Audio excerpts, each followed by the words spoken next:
Now to achieve all these needs, what we need? How we can get these three things? Of course, money. Not man, money. Land? What do you mean by that? Huh? For food. And how you will purchase land? How you get land? Money. Okay. The answer of every question will be money. Okay? Not the food, shelter, and clothing. Okay, economics is, we agree that these are the basic needs. But how we will fulfill these needs? To achieve all these things, we need money. So the big question, the heaviest question in this scenario is that how we can get money. That is important. And Islamic economic system and Islamic financial system, it describes, it teaches us that how we can get all these three things: food, shelter, and clothing. Because for all these things we need money, and how we arrange money to buy all these three things. That is called Islamic economic system or Islamic financial system. If we talk about again Islamic economic system, this is not a financial economic system only, this is pathway to be followed. This is a complete pathway. It teaches us the right ways, it teaches us the correct ways by how we can earn money, by how we can arrange our basic needs and requirements. And similarly, this is also a set of divine injunctions and laws which has been provided by Almighty Allah in His glorious book of Holy Quran, and similarly in several ahadith by our Holy Prophet. So our guideline has been provided to us. The problem is that we are not following those guidelines, even we are not reading those guidelines, we are not understanding those guidelines. If you read Quran and ahadith related with Islamic economics or Islamic finance, we can find the best solutions of all these problems.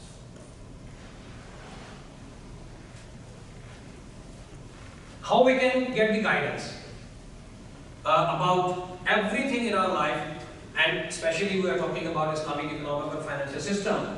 First of all, we have 5 categories of Sharia rules. Number 1 is belief, aqaid. Definitely, first of all, as a Muslim, we should concentrate on our beliefs. Okay, that what beliefs we have. Are we fully confident towards Almighty Allah that He is the Razik, He is the provider of marvelous. And before starting, as I told you earlier, that in economics, as there are 3 basic needs: food, shelter, and clothing, and we concluded that to fulfill these needs, we need money, we need mal for that. And keep in mind that according to our Holy Prophet ﷺ, he said that Allah has tested every nation with some exam, with some examination, and the test of my nation is, my ummah is mal. So this mal is, this money is our test. This is as per the saying of our Holy Prophet as well. So first of all, beliefs and act of worship, ibadat. As we know that our deen, Islam, is a combination of what? Can anyone tell me? Islam is a combination of 2 things. Okay, hint. Yeah, of course, ibadat and muamalat. Rights of Allah and rights of people. So we have to balance in both of these to complete our deen, to complete our belief. So act of worship, how we worship, dealing with others, muamalat, again, ibadat and muamalat, and then manners, ikhlaqiyat. Islam also teaches us about the manners, about ikhlaqiyat. Since we are discussing Islamic economic and financial system, in this system, we have to follow ikhlaqiyat as well. Okay, how we can discuss further. And then finally, economics, maishat. So these are 5 categories of Sharia rules as Islam teaches us in detail about economic system, about financial system. Okay, we have to explore it. The nature of Sharia rulings. Again, when we conclude the teaching of Holy Quran and Hadith, we can find out that we have 5 things with us. Number 1, halal, everything which is permitted by Sharia. And number 2 is haram. Everything which is prohibited by Sharia. Okay, now this we have only two things, halal and haram. Some people says that this is makruh.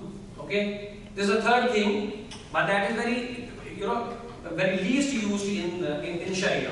So we have basically two basic things, halal and haram. And logically, if you think about it, keep in mind that Islam has prohibited everything. Islam has characterized everything haram, which is dangerous for humanity, not for the Muslims only, keep in mind. And Islam has permitted everything halal, which is beneficial for humanity. So this is, very, very, very straight.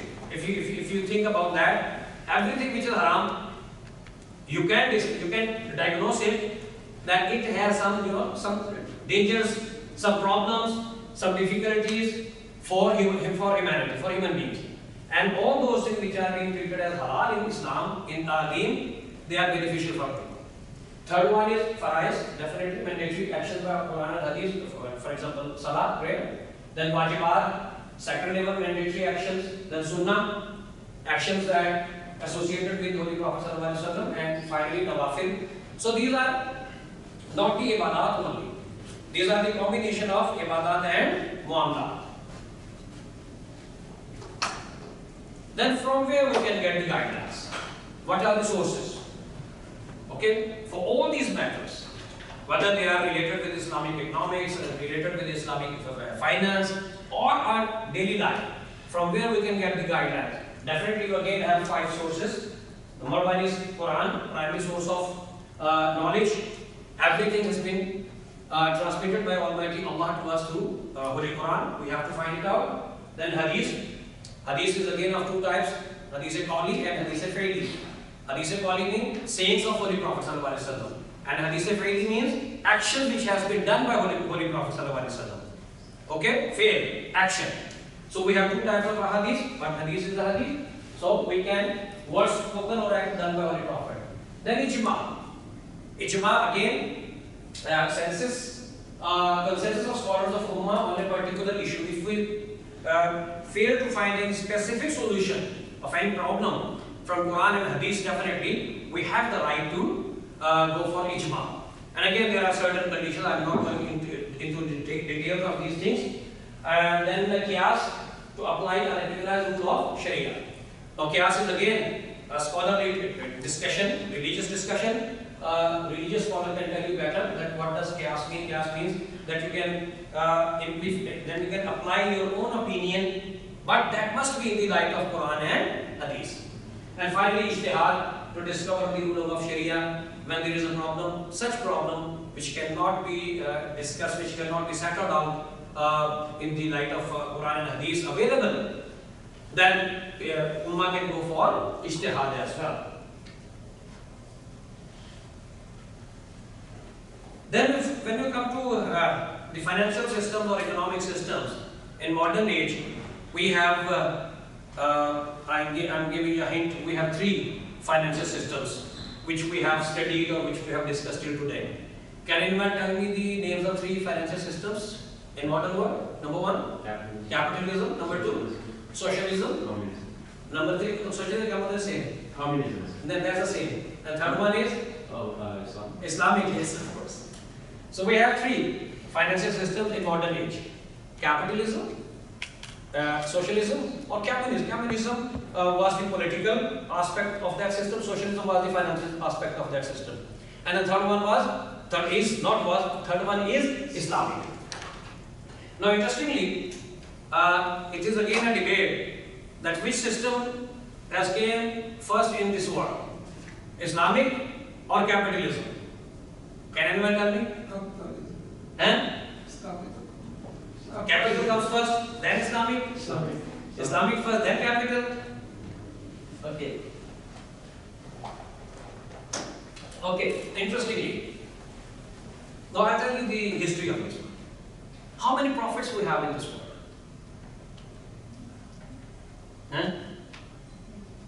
How many prophets Allah has sent to this world? Not a lot. This is an exact number. 124,000. Exactly.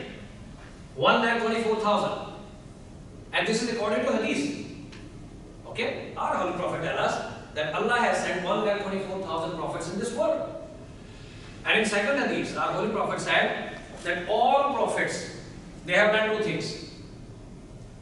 Can anyone tell me what two things they have done? Every prophet has done two things. And this is again in the light of Hadith. Yeah? Yes, one of them become merchant, and second one, they became shepherd. Every prophet has worked as a shepherd as well as a businessman, merchant. Shepherd was the part of training. Okay? Shepherd was the part of training. And business to earn what? Money. For what? Food, shelter and clothing. Okay? Prophets, even prophet didn't get all these three things directly from Almighty Allah. They earned money and then purchased their food, shelter and clothing. So every prophet has done two things. They became merchant as well as became shepherd.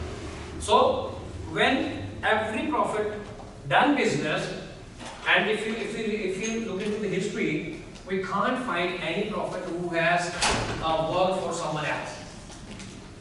Okay, as an employee, we can't find any record of that. Some people give me example of Yusuf alayhi salam, but he was not the employee; he was a slave. Okay, forced employee. He was a forced employee, not optional employee. He was. So no prophet has to become an employee of anyone. Okay, every prophet has done business to earn money. Now look into that. We don't know exactly because we know only 18 or 19 prophets' names, okay, which has been mentioned in Quran and Hadith. We don't know the names even of other prophets. So whichever prophet has started doing business, we don't know who should be that. Okay, Adam alayhi salam, Nuh alayhi salam, we don't know who should be that. But whenever the very first prophet has done a business transaction, definitely, okay, then the second thing, what is the name of the religion of every prophet? Islam. So every prophet's religion was Islam.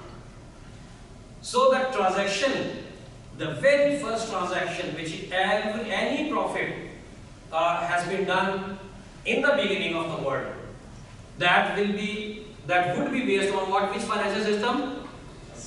Islamic financial system. Because the teacher of prophets is who? Almighty Allah. So Almighty Allah teaches every prophet that you have to do this, you don't have to do this. So whenever, I don't know which prophet should be that, but whatever the prophet would be, when he has started business transaction, the very first transaction which has been done, that should be in the light of the teaching of Almighty Allah, and that must be Islamic transaction. So it means Islamic financial system started. Islamic financial system started at that time. What time it is, no one knows. And second, in contrast of Islamic financial system, that is, what I say, it is anti-Islamic financial system. Okay, that is anti-Islamic financial system. Later we gave them name capitalism, socialism, and some other names. But simply, when there is an Islamic system, second one will be non-Islamic, un-Islamic. Now what should happen? We can assume that when the first prophet of this world started trading and started doing transaction in Islamic way, and he teaches his followers to do their transaction, to do their business in the same way, what should happen? Where is Iblis? He definitely jumped into that. Definitely. Okay? So he definitely jumped into that system. Okay? And he encouraged the followers, oh, don't do this. If you do this like this, you cannot earn more. Okay? So he persuaded. He motivated the people. He motivated the followers of those prophets. Don't do that. And the person, the very first person, we don't know who should be that. The very first person who acted upon the guidance, the teachings by Iblis, that anti-Islamic financial system also started. So according to my research, according to my, this is my perception. according to my perception, both financial systems started altogether. Islamic and anti-Islamic. Both started together. Because every prophet taught their followers not to do transactions in haram way, make all your transactions in halal way according to the teaching of Almighty Allah, and definitely at the same time Satan, Iblis, okay, he came into the mind of every person and persuade them not to do according to that. It means both financial systems started all together. Now, when it happened, we don't know. This is the theory, this is the perception, you can see. So, both later on, we in 17th century, very later on, in 17th century, we gave the name capitalism to anti-Islamic financial system. So that is a modern name word. Before that, before 17th century, what was there? Was there capitalism? No, there was no name. In 17th century, we gave it a name capitalism. Okay, and then after that, we have also experienced another man-made system, socialism, which was, against the teachings of Islamic and even capitalism. So it collapsed within 100 years. Okay, so capitalism, what teaches us? It is based on maximization of wealth and maximization of profit. So capitalism theoretically and even practically, you can see the whole world, is following capitalism right now. There's no 100% Islamic financial system in the world till today. Okay, there are 3 Muslim countries who has transformed their financial system, their banking system into Islamic. Iran is the first example, then Sudan, and then Somaliland. 3 countries of the world, they have transmitted their their banking system, not whole financial system, into Islamic. Pakistan is also trying to convert their banking system, keep in mind not a financial system. In first stage, we are trying to convert banking system of our country to Islamic by 31st December 2027, and then if we will succeed, our banking system will be Islamized, but after that we will carry on to convert the financial system. So, maximization of wealth and maximization of profit, that is the basis of capitalism. And according to this, everyone has the freedom to increase his wealth as much as possible. Due to that, you can see nowadays that in every country, 50% of the wealth is in the hands of 2 people, 60% of the wealth is in the hands of 10 people. Why? This is due to this. Because they are allowed to maximize their wealth. There are no restrictions, there are no rules, there are no regulations. Even if you read books of economics and finance, you can find very beautiful words over there. You can't do this, you can't do that. But in practical, what happens? Totally opposite. Okay, there are no restrictions. Similarly, unfair and unhealthy competition in the market, definitely. Big companies, they eat small companies. Okay, this is very common in the world. Okay, they are not allowed to enter in the market even. The ownership right, definitely capitalism gives ownership right, freedom of choice, it gives, and savings are encouraged. That's interesting. In capitalism, savings are encouraged, and people are motivated that if you save your money, you will get what? Profit, interest on that. Okay, so it is encouraged in capitalism that you can save as much as possible. And in economics, when you save one currency note, for example, $1 note, you save means you keep it in your drawer and lock it. What does happen? It means you have stopped so many transactions from the economy, because that note can generate so many transactions when it will be circulated. So Islam encourages circulation of money, whereas capitalism encourages saving of money and give you profits and interest on that. Yeah. If I may add, a mentality of scarcity. Yeah. Which is, I think, this is good speaker here, the mission values abundance and stuff. Okay. Scarcity of what? Resources in general. Everything is scarce. Exactly. It is another phenomenon. Economics, conventional economics tells us that there is scarcity of resources. Yeah. Right, I also have a question, maybe. Yeah, this is not a training, this is not a paper presentation, this is a discussion. Yeah, I'm just curious, why is it that they don't see interest as a problem whenever you're saving? We'll discuss it. Oh, we're, Okay, okay. it's okay. Yeah. What parts of capitalism or socialism or any of these other ones, I guess maybe capitalism, is the STEM compatible with? Yeah. I was gonna ask about the savings being encouraged by the capitalism part, because like what they teach in school is that if you keep it in your bank account, then you're not investing it. Instead, you should go invest it or at least put it in an interest savings account and generate off it. If you just put it in your bank account because of inflation, Agree. it's just And these are different. There are so many theories, okay? This is the conclusion of all these theories. Then in capitalism, if we read different books of economics and finance, okay? So every author has its own opinion. Okay? So this is the summary of all those opinions. That in capitalism, savings are encouraged. Why? Because on those savings you get what? Interest and profit. So this is the part of encouragement. Okay? So everyone do what? Everyone tries to save as much as possible so that he can get the interest or profit of that. This is the real world. Okay? So this is a summary. We can have different theories, we can have different opinions, okay? No problem at all. So, second one was socialism. This was purely anti-Islamic system. Now remember, Islamic finance system has been made by what? Made by whom? As the history which we have discussed. profits. Prophets, and then before that Almighty Allah. The anti-Islamic financial system made by Iblis, Satan. We can give any name to that, no problem. Okay? And then socialism was made by human being, a person. I think Karl Marx? Yeah. Yeah, Karl Marx. Yeah. So it is made by a person. So it is man-made system. Okay? Not by Almighty Allah, not by Iblis. It is a man-made system. And in this system, they try to combine all these things of capitalism and Islamic. Okay? And try to make it a sandwich of both systems. But definitely, as this system has so many problems, it was considered in the beginning that it will not sustain, and it happened. Okay, it finished within 100 years.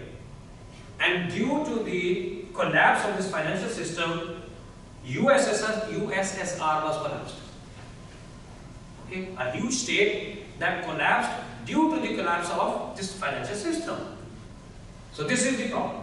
In socialism, everything was owned by state, no ownership right, no competition, no freedom of choice, and saving is not possible. Definitely, you don't have money, how can you save?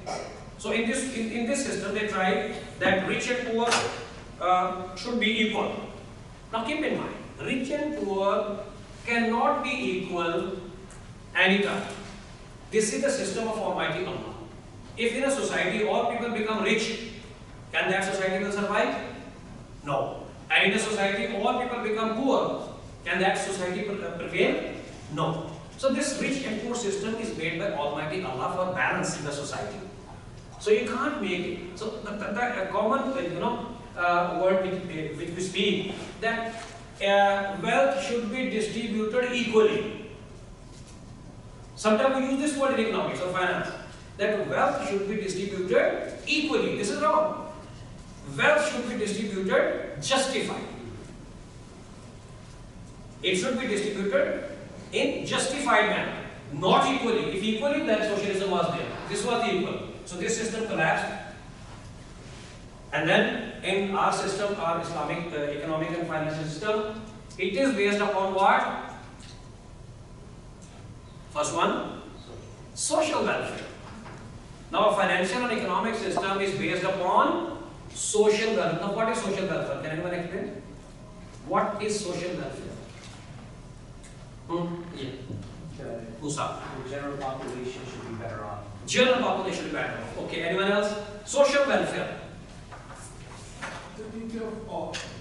And? Taking care of all. Okay, thinking of all. Anyone else? Social welfare. Again, this is a misconception in our mind.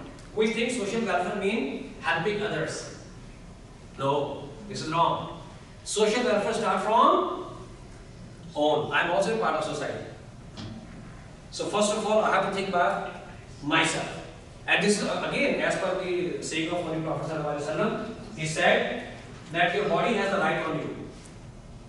Okay? First of all, you have to fulfill your requirements. Then you are bound to fulfill other people's requirements. So keep in mind, social welfare everywhere starts from your own. Then after your, there are ways of spending as well.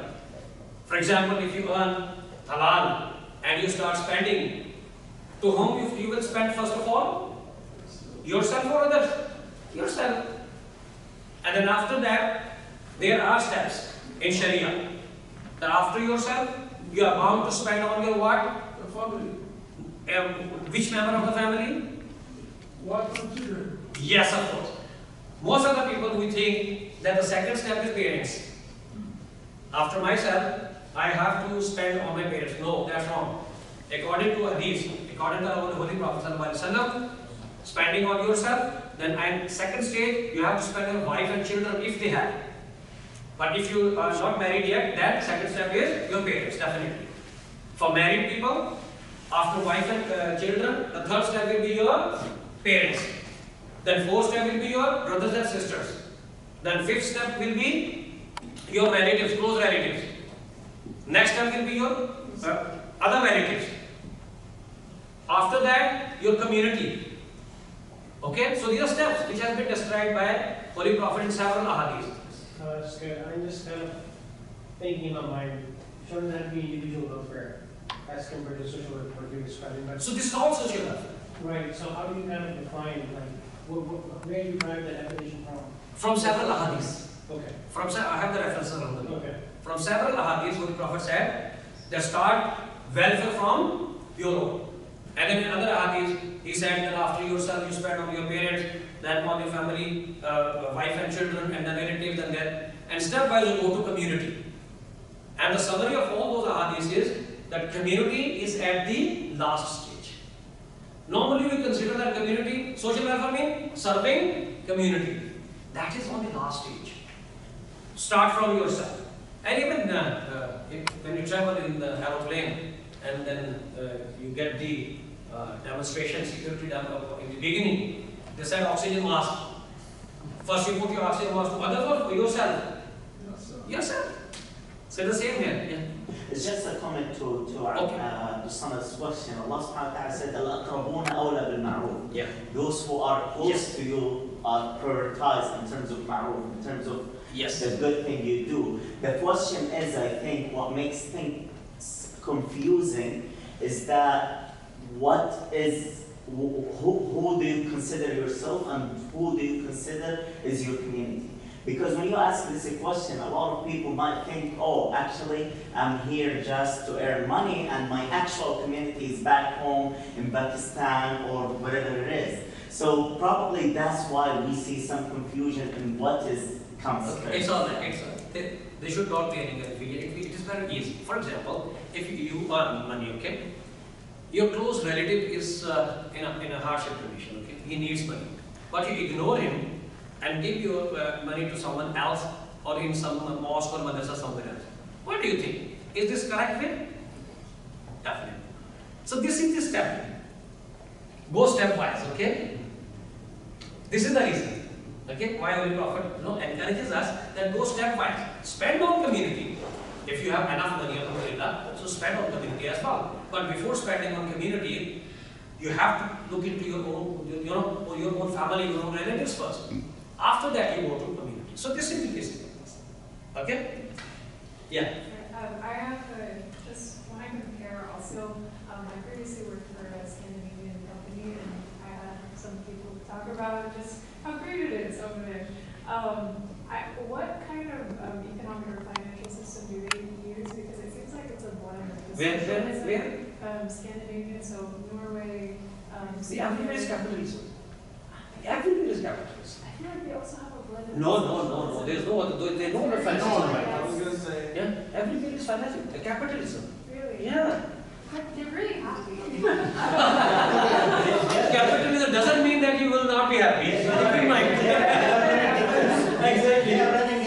differently. Yeah, exactly. The mechanism is different. The system is. Excuse me, please. I think she's Yeah. quite correct. Yeah. Perhaps you have the wrong notion of what she's saying. I live in Finland actually. Okay. And it's really socialist system. So True. what happens is that you have money from the rich and there's income distribution. Okay. Right? So the standard of living over there is kind of unique. So But again, perhaps- you have ownership right over there. yes, So this is not socialism. it is. It is. No, It in is. socialism you don't have ownership right. What do you mean by ownership right? You can't purchase anything. You can actually. Yeah. But still socialism. But in actual socialism, which was implemented for 96 years, okay, you don't have the right to buy anything. No, that's simplistic of socialism Yeah. actually. Yeah, it's like an ideal. So maybe they have made a mixed system. Maybe. But then There- there are variations within the capitalist Exactly. Islam. Exactly. It is limited, I would say, capitalism, Exactly. right? So I think there are variations within practice and what you mean, I think, from Exactly. a Exactly. philosophical point of view. Exactly. There are so many similarities in Islamic financial system and capitalism. Keep in mind. Okay. There are so many similarities. Okay. I just to add to all those concepts. Yeah. There are like flavors of socialism that there are different communists like. Maybe they have made a mixed, People that hybrid they- system. Yeah. Yeah. So I think socialism, I think in a more general term, is what we would think of as like. No problem. No problem. Straight distribution. It's all right. Whatever system that is, no problem. But that is not Islamic. Okay. Well, that's what I was trying to get at is like, are they maybe doing a better job at modeling something that we should be doing? Okay. But I know it's not. Okay, keep in mind Yeah. that if in any country there is another financial system and people are happy, it doesn't mean Right. that Islamic financial system is not good. Yeah. It doesn't mean, okay? No, absolutely. I know. That is the application of that system. If you apply that system in effective way, you can get better results. Yeah. No problem. So, okay? So we are discussing generally. We are not focusing on any specific country, keep in mind. Not specific society. Yeah. There is an hadith of Prophet Muhammad sallallahu alaihi wasallam, "Hikmatullah tubadat al-mawt." Whenever there's a wisdom, if it's in China, if it is in Exactly. Finland, Yeah, of course. we should pursue that and get learn from the lessons there. Yes, of course. But we should consider the bigger picture. If Yes, we of look course. into the statistics of suicide, Yeah. it's taking there. Yeah. And secondly, Islamic financial system, this looks like a religious system or specific system, okay? But look into the whole world. Many non-Muslim countries are opting this system. World Bank has established a department. IMF has established a department. Why? Not due to Islamic, due to the benefits of this system. So they are opting all good things from every religion, no problem. Okay? So it could be a mix, no problem at all. Okay? So, social welfare. Okay? Start thinking welfare of yourself first and then go beyond. Fair and healthy competition. Yeah, this is the beauty of this system. If no one is acting upon it, that is his individual action. Okay? System encourages fair and healthy competition. Then Islam definitely gives ownership right. But again, in ownership right, there's another teaching. You can own your house, you can own your car, you can own your business, you can own your factory, everything you can own in this world. But our belief should be what? That the ultimate owner of everything is who?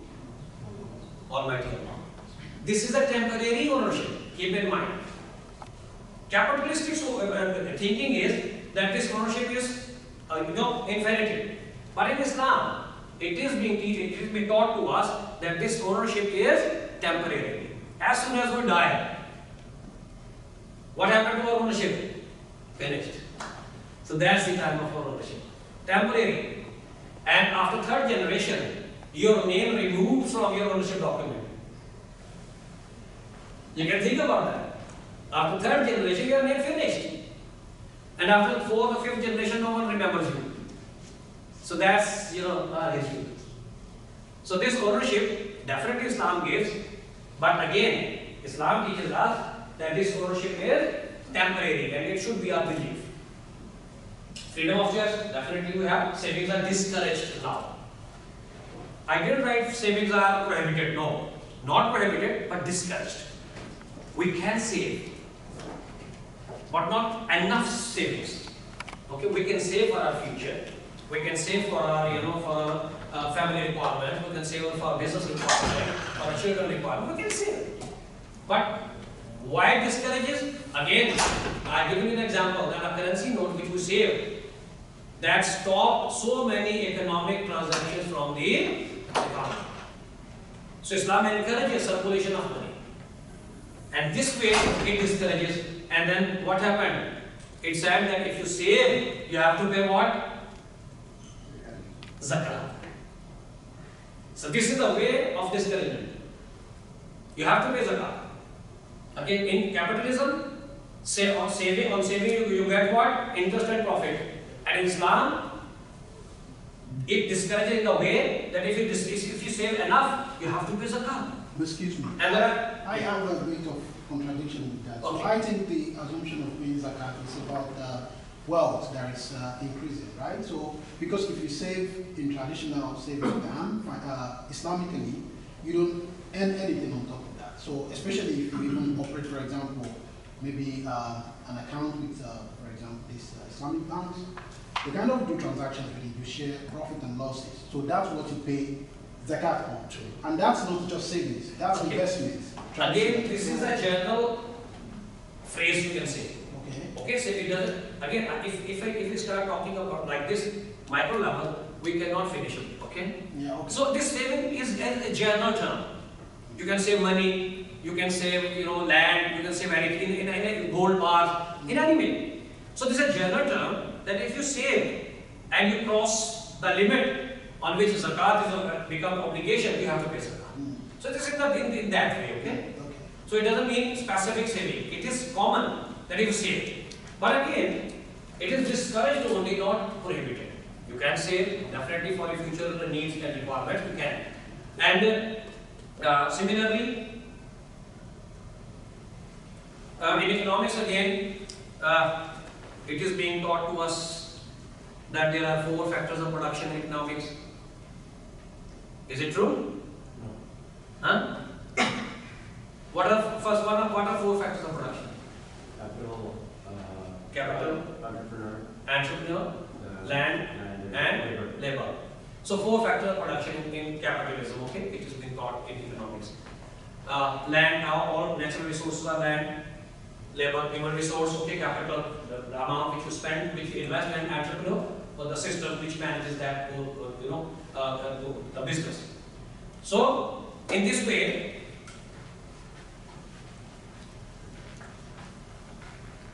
but here you can see in Islam, in Islamic economics, how many factors of production? 3. Land, labor, and capital, not entrepreneur. Technically speaking, if we distribute the wealth or the profit in 4 factors of production, the proportion of every factor would be how much? 45%. And what is capital, what is entrepreneur? It's the same person. So he gets 50%. He pays to labor 25% and to resources 25%. Islam says that, again, equal distribution. Okay, no equal. Justified distribution. Justified means that the owner and the labor has the same right. You have to pay 1/3 to labor, 1/3 to land, and 1/3 to the owner of the business, the entrepreneur, who invests capital in the business. So Islam strongly encourages that you distribute your wealth, you distribute your profits accordingly in 3 factors of production: land, all natural resources; labor, human resource; and then third one, capital, would be going to the investor of the business, the owner of the business. Another interesting thing here, land. What does land mean? In economics, land. Real estate? Yeah? No real estate in economics. As a factor of production, None is property. all Property and profits. All the resources. all resources, all natural resources, on ground, underground, above ground. So all natural resources are treated as land in economics. An interesting thing, and this is an assignment for you as well. Think about that till tomorrow. There is not a single product in this world. Keep in mind, not a single product in this world which is made by unnatural resource. This is an assignment. Think on that and give me the answer tomorrow. So I'm asking us to buy it out or? Yeah. Yeah. Inshallah, you will not find. Every product of this world, keep in mind. Now you will start thinking about it, but after this one, okay? Everything of this world, which is a tangible, intangible form, okay? Now, how many things you can see in this room as well? So the basic raw material of every product of this world is a natural resource. It means we are again dependent on Almighty Allah. We have modified raw material. We have converted into different shapes. Okay? With the intelligence which Almighty Allah has given to us, we have modified, we reshaped, but again we are dependent to natural resources. Okay? So this is an assignment for you for tomorrow. If anyone finds any tangible thing which is made by an unnatural resource, he can tell you tomorrow. Okay, so for earning money, that which is our basic target, that definitely we have to earn money to fulfill our economic and financial needs, human needs. How can we earn money? What are the ways of capital investment, private business, sole trader we can set up? I think this is very common, everyone knows it, okay? Sole trader where a single person invests into the business and enjoys the profits. Then partnership where two or more people can become, partner in a business and then they start. And this is by law, number of partners can differ from country to country, okay? By the way, marriage contract again is a partnership contract, it's a musharaka contract. Then limited liability company, then private limited and public limited. Two type of companies everywhere in the world, name could be different, okay? Private limited company which doesn't sell its shares in the stock exchanges, and public limited companies which sells their shares in stock exchange through general public. And then money lending and borrowing from persons or financial institutions. So these are the ways of capital investment by which you can invest into your business, you can earn money. Now again, justified distribution of wealth. Not equal. I'm telling you again and again. Not equal, but justified. So what is the objective? Why Islam encourages that distribution of wealth should be justified? The establishment of a practicable system of economy. When there is justified distribution of wealth, definitely the system of the economy would be more practicable, would be more effective, would be more beneficial for everyone. Okay? Free and fair market system in Islam. Islam encourages everyone to enter into market. Okay? It gives a right to everyone that he or she can enter into the market and do business. Like for example, nowadays you can see that there is a boom of startups in the world. So that's very good. However, there is capitalism, but startups are encouraged. And this is as per the teaching of Islam. Enabling everyone to get what is rightfully due. Okay? The wages, the labor, because we all are labor. Every person of this world is what? Labor. Okay? Everyone is doing something. So the right which we have, we should be paid. Eradicating the concentration of wealth. Now again, this is concentration of wealth. Islam strongly discourages it. And this is again the same that we read every day, that the wealth of the world is in the hands of some people. So why? Because wealth is concentrated in some families, some persons. So it should not be concentrated. It should be circulated. So circulated economy basically is the objective of Islam. Now after this, actually I am going very quick speed to cover the maximum things in this limited time. Now after studying all this, after discussing all these things, the very important question comes into our mind that okay, everything is alright, but what is the basic difference, what is the original difference in between Islamic system and capitalism? Socialism is finished, okay, we will not discuss. Islamic and anti-Islamic, which is capitalism nowadays, okay? So what is the basic difference? And the basic difference is interest, which is being said as riba in Quran and Hadith.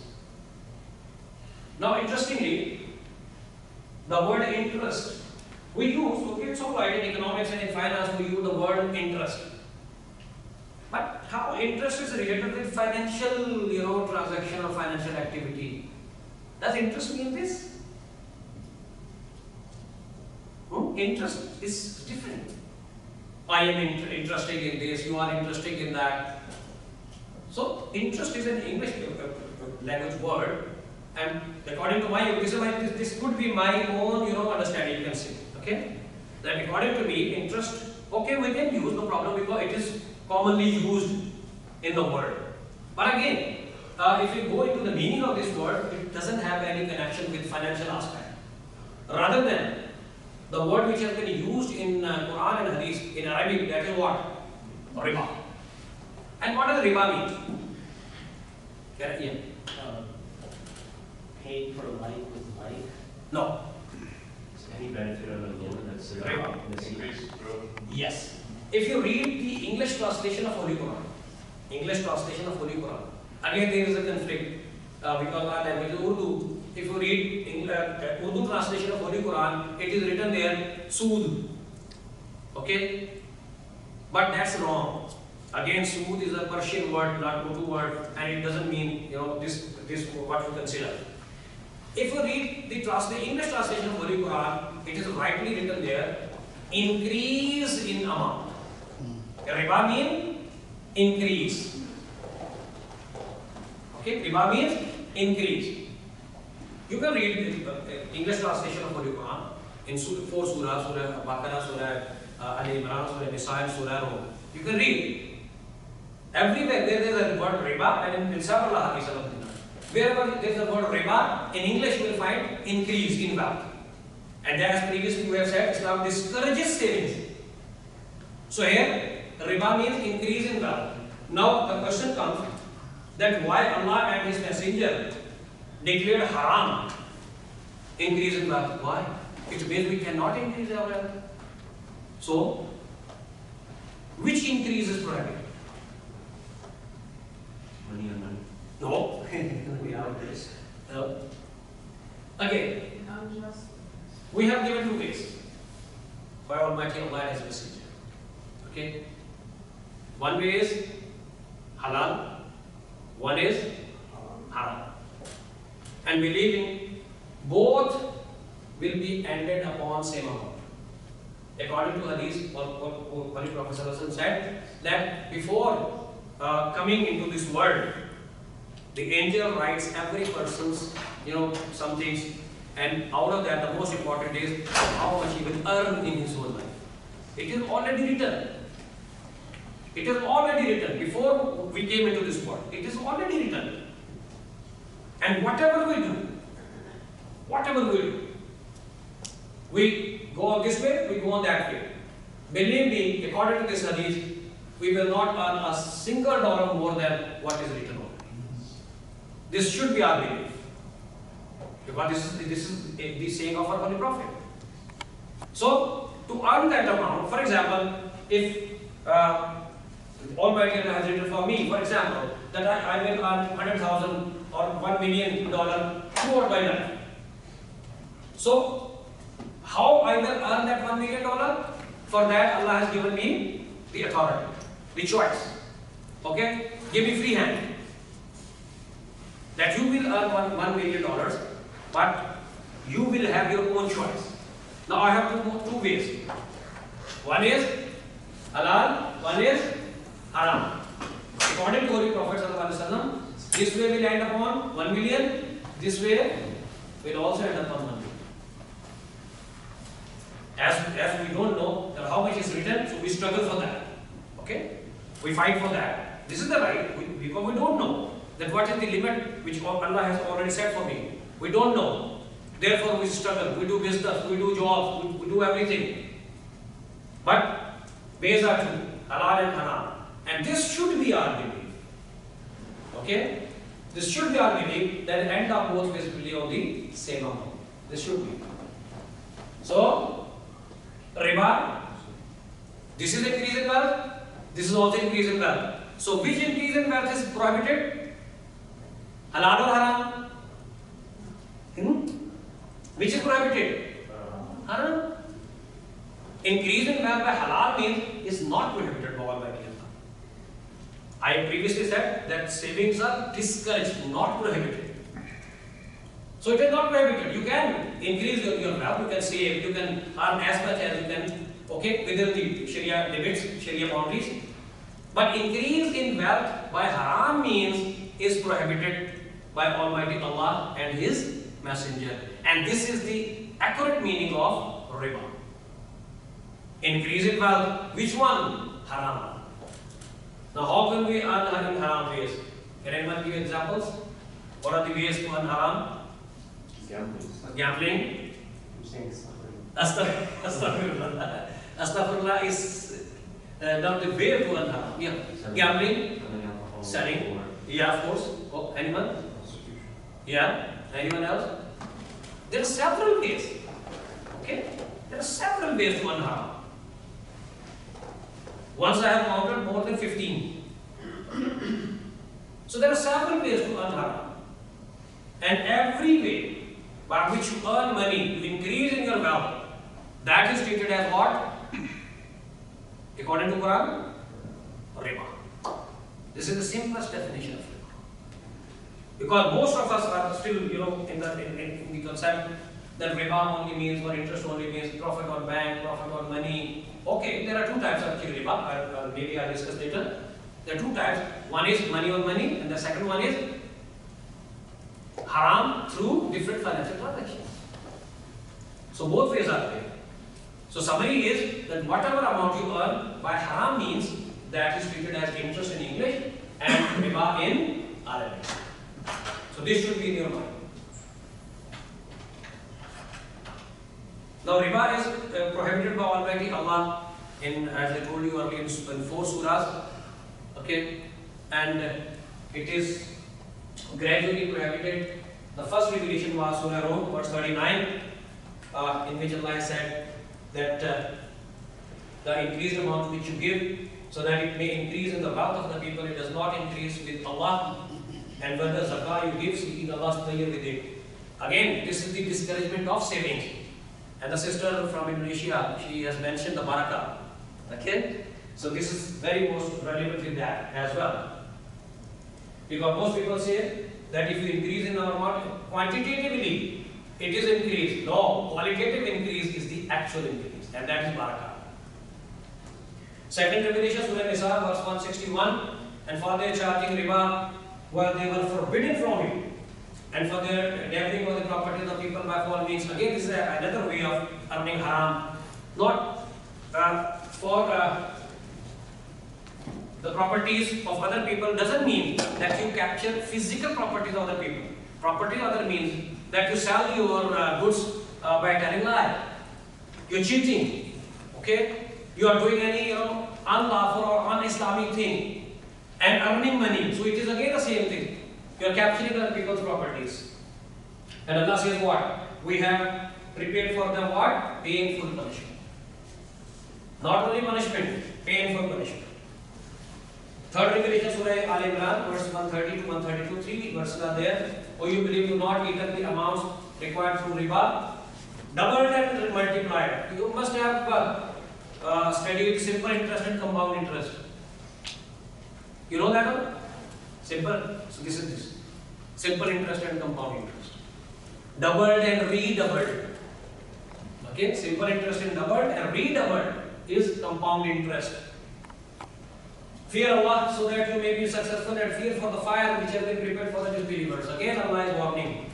And interestingly, as I told you that there are 4,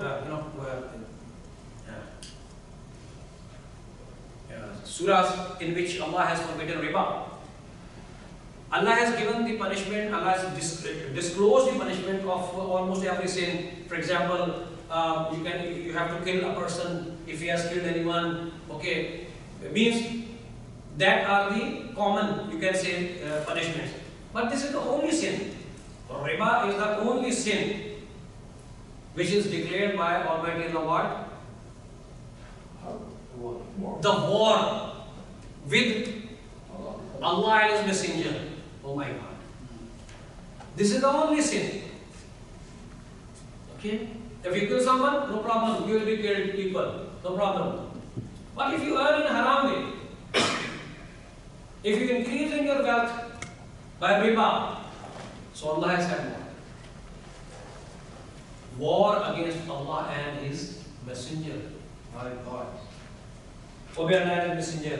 And then in fourth revelation, which is the final Surah Baqarah, 275 to 281, 6 verses are there. And these are very long, you can read it by yourself. Again, the summary of all these is, in these verses, Allah has, because these are the final revelation. Okay? Regarding riba, and this is almost the final revelation of Holy Quran. Okay? After that, I think there was no further revelation. And this was revealed just some days before the Hajj, which our Holy Prophet performed. Okay? So you can read the translations of these verses by yourself. Now, when we talk about the ahadith, now this is the riba which has been prohibited by Holy Quran. This was that riba which was implemented in the whole Arab countries at that time, and that was money on money, because that was most common business at that time. People lent money and they received more than that, and that was the basic type of riba, and that has been prohibited by Holy Quran. But then what happened? Our Holy Prophet ﷺ, he has alarmed us several times, as per situation, that don't do this, this is riba. Don't do this, this is riba. So these are the actions which has been performed. Those are not related with money on money. No, not at all. We will read. Those are the actions, financial activities, financial transactions which has happened in front of Holy Prophet. And he said, don't do this, this is riba.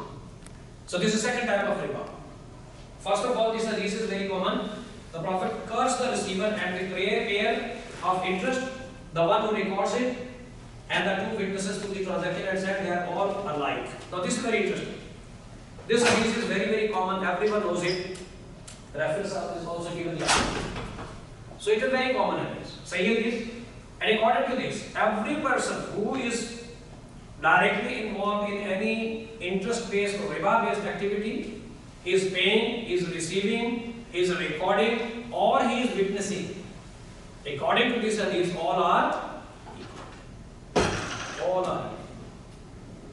So this is, this is the summary of all hadiths. And this is very, very dangerous. We have to think about that.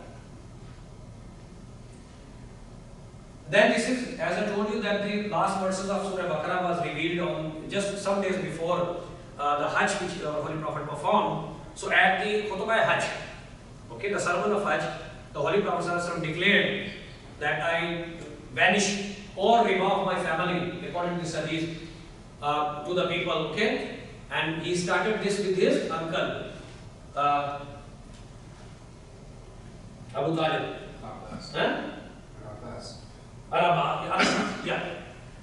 Abbas, Hazrat Abbas. So at the same time, some other Sahaba, they stood up and they also announced that we also, vanishing our interest towards the people, especially Khalid bin Walid. He was the receiver of interest at that time. Then in another hadith, and you can read it by yourself, a dirham of riba, which a man receives knowingly, is worse than committing adultery 36 times. A single dirham of riba, or in your word, a single dollar, which a person receives knowingly. If it is coming unknowingly, then the matter is up to Almighty Allah, okay? But again, he has to know. Okay? We should be very, very, very, very careful about every dollar which we earn. This is the most important, keep in mind. And according to this hadith, if a person receives a dirham of or dollar of riba knowingly, is worse than what? 36 times.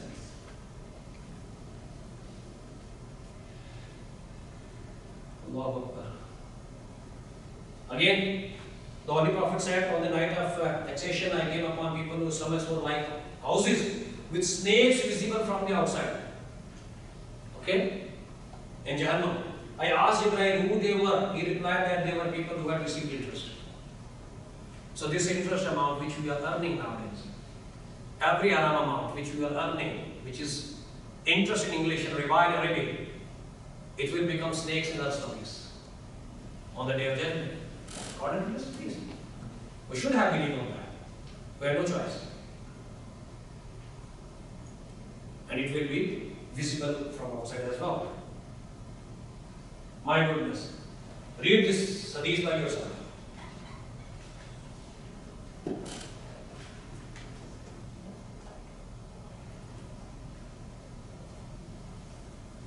Do we need any more thing?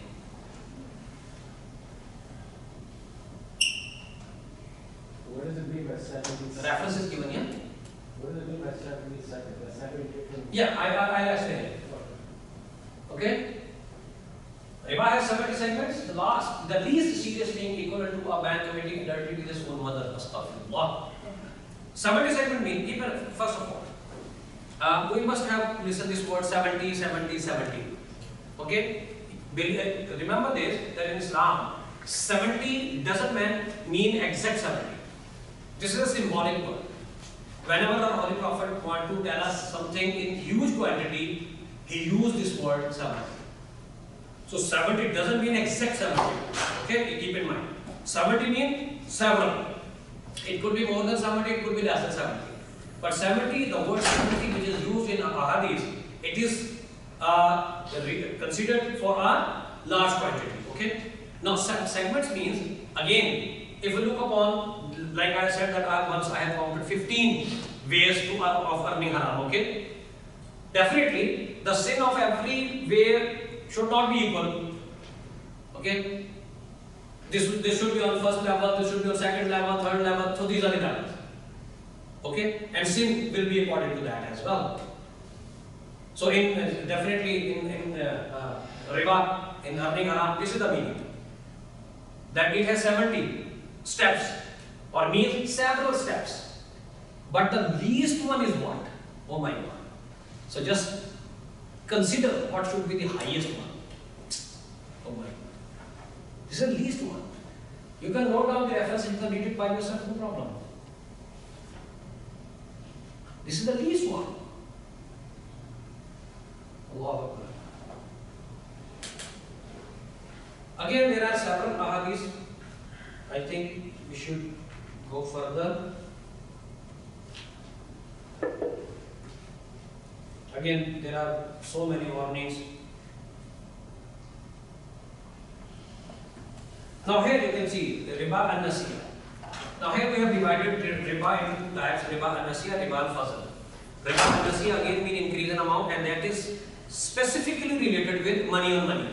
When you lend someone 100,000 and make a contract with them that I'll get back 125,000 from you.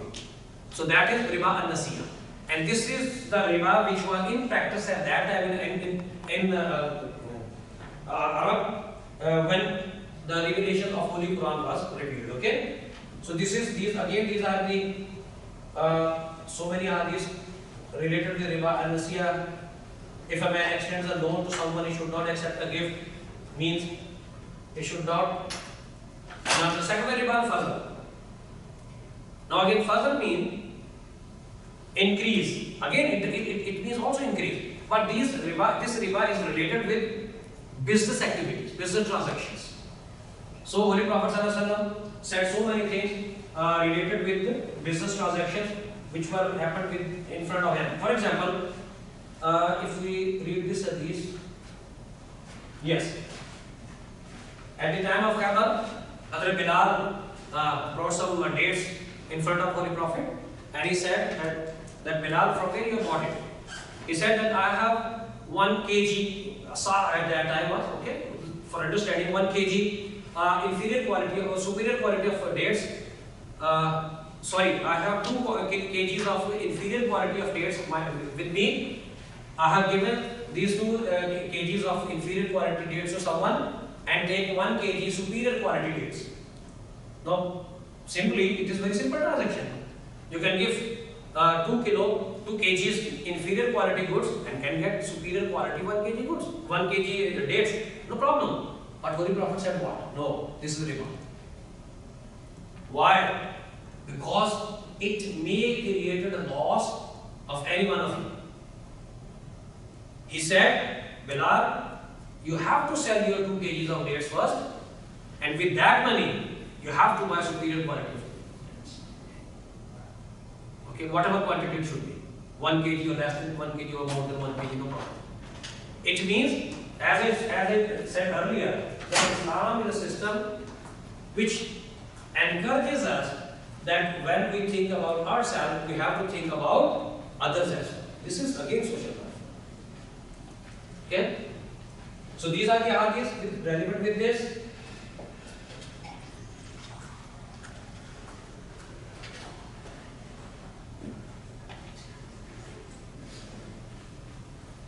Now here, deceiving mustarsal, unknowing entry into the market is riba.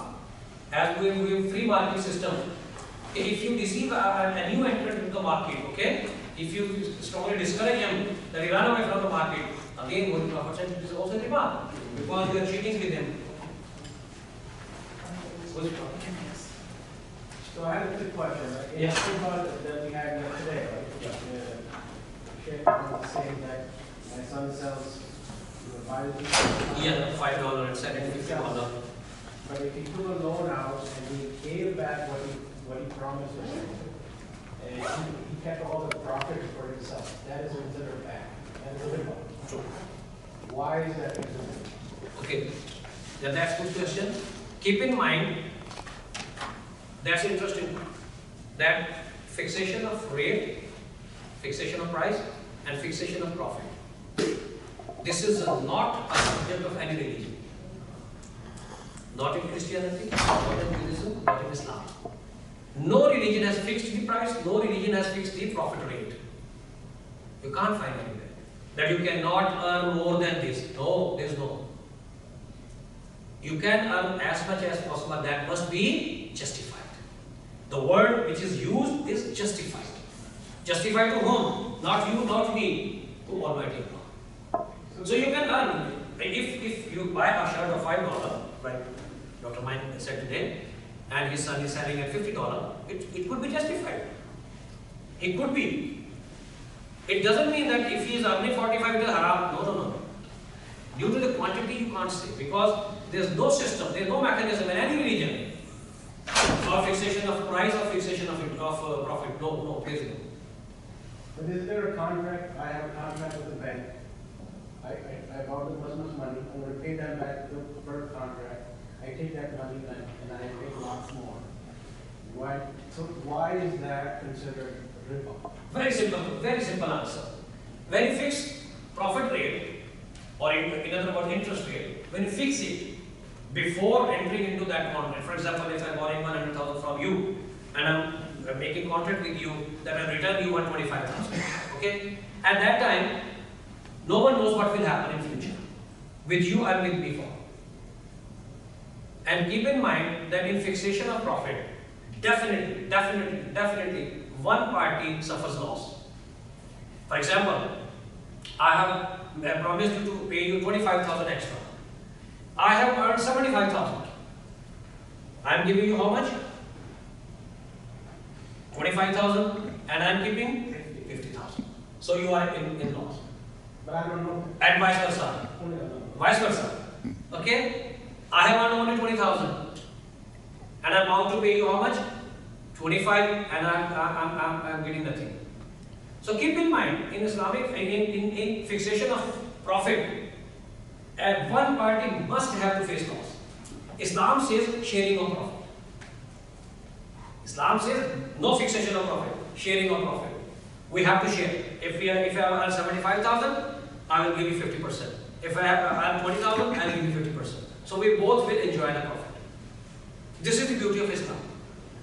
Okay? In the non-Islamic system, fixation of profit. In Islamic, sharing of profit. In non-Islamic, transfer of risk. Everyone is trying to save himself and trying to transfer his risk to another one. In Islam, sharing of risk as well. question. Yes. So if, for instance, if there was an interest-free loan given, and no expectation on like when it's going to be repaid, so, but it's given for purpose to buy equipment for the business, then Sorry, bank or a person? a person. A person. Then they obtain the equipment, they start the business, earn some of that money back, and then they return that initial amount. Is there then supposed to be like, oh, here's extra because, like, thank you? Or like, as you just said, you know, if there was a profit made to start the business. That's good. That's a good question. Technically speaking, if you borrow loan from someone, Karze Hasana, as you mentioned, Maraka, for the purpose of getting money, okay, and the borrower is bound to pay the same amount after that specific period of time. This is the simple contract. But our Holy Prophet has permitted us, alhamdulillah, that if the person who has borrowed loan from someone, because he has helped you, and you have invested that amount into any business activity, into any financial activity, you earn profit on that, and out of that profit, you can give as much as you can along with the principal amount to the lender. In this way, it will not be riba for both of them, because it will not be pre-agreed. Pre-agreed profit is prohibited because both of them don't know what will happen in future. It will not be pre-agreed if it will be on the will of the borrower, that as I have earned this much amount on your loan, so I am giving you this with my own payer. So the lender can receive that, and this will not be treated as interest for both of them, inshallah. This is the according to Hadith. Sorry, I think I'm giving issues, I'm a little lost. So what about when it comes to like VCs, for example, and they're and someone's pitching to like a venture capitalist, and they say, okay, I want whatever $10,000 something and 10% profit, whatever. Is that 10%? Is that a Not allowed. That's not allowed. That if it is fixed, it is not. So like Shark Tank, like that sort of thing, like that, all of that is. No, not at So all. how does If that there is work? fixation of profit, fixation of profit is strictly prohibited. So how does that work for us? But aren't they taking part of the risk too? If they say, they don't know if that business is going to be successful, so they're saying, I'll give you 10 and I want 10%, it earns that amount. Otherwise, y'all both have lost, right? Now, if it is floating rate, floating profit rate, first of all, we have to look into the activity. Okay. In which activity you are investing? Is that Sharia permitted activity or not? Right. First of That's all, the main thing, first yeah. that's the main thing. Right, absolutely. Okay, then what should be the contract? Keep in mind that the difference is between all activities halal and haram is based upon a contract Right. and the condition of the contract. If contract is according to Sharia, conditions are according to Sharia, and activity is according to Sharia, then next question comes that what should be the profit distribution method? Right. If it is fixed, pre-agreed, So what is the alternative? alternative is floating. What, Sharing. What is that? For example, as I'm giving you an example, for example, you give me $100,000 to invest somewhere, Yeah. and you ask me that whatever profit you will earn, I will get 5% on that amount. Okay. Okay? It means you have transferred your risk to me. Okay. Okay? Now I am at risk whether I am earning more than 5% or not. Okay?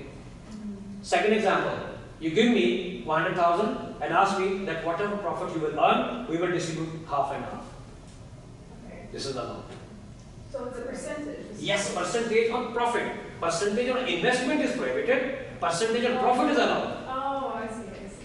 Got it? Yes. So this was telling riba an-nasiya, basic type of riba, which was prohibited by Almighty Allah through the Holy Quran.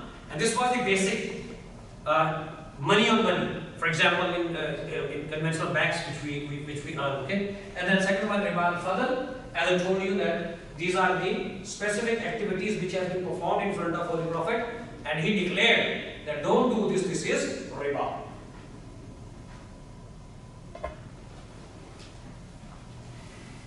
And then there are several modern names: commercial interest, usury, and then simple interest, compound interest. There are several names, but it doesn't make any difference. All these are what? Riba. All these are riba. Whatever name is. That is one. Again, Now the thin line difference in between halal activity and haram activity is what? The contract. The contract is the most important. Whenever we are going to decide that whether this activity is halal or haram, we have to see what? The contract behind that. For example, nikah is what? It is what? A contract. Okay, one sentence contract. This is the simplest contract of the world. Okay, nikah, Islamic marriage. This is the simplest contract of the world and the most beautiful contract as well. Only one sentence, offer and acceptance, that's all. And with this contract, the relationship between husband and wife become halal. And without this only one sentence, this relationship is treated as haram. So by this you can understand that the contract, the wording of the contract, the condition of the contract, they make any business activity, any financial activity, even any human activity, halal or haram. For example, on Eid al-Azha, you sacrifice your animals, okay, and other ways also. What do you read? What is the tasbih at that time? Bismillah Allahu Akbar, 2 words. Bismillah Allahu Akbar, that's all. If you don't read this, your sacrifice will become haram. The whole animal will go, finished. Only 2 words. Bismillah Allahu Akbar, that's all.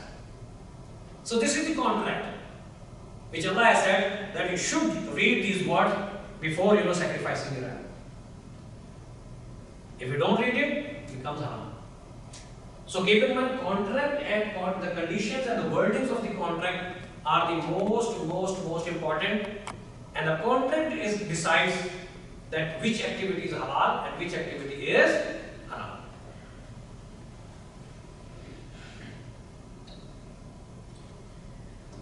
We have finished up to 6 o'clock. If you want to continue, we can, no problem. It's already 6 o'clock. But Can you share that PowerPoint with us? oh, I can, but if you can understand, no problem. I will. I have no problem. I will. Yes, I will share. I will share if you can understand it by reading it, no problem. And if you have any questions, any one of you have any questions, you can contact me, no problem. Yeah, I think at the end I have given my number. I have so many things. Oh my God. No contact number here. You can write by yourself. +92 +92. I have Pakistani number. You can contact me through WhatsApp. No, WhatsApp is +92 300 +92 300 00 554 554